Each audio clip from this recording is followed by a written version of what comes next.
The middle figure shows the gross demand of an object given an endowment omega 1. The consumer will be a seller of the good for very high prices, and then after some price will become a buyer.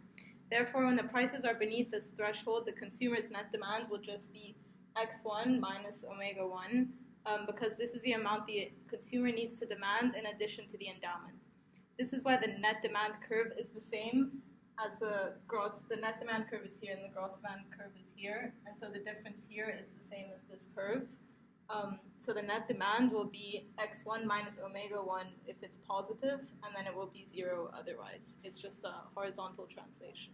And then on the other hand, supply can be just thought of as negative demand. So at high prices, the consumer will sell their original endowment, and meaning that net supply is omega 1 minus x1, which would be in this range.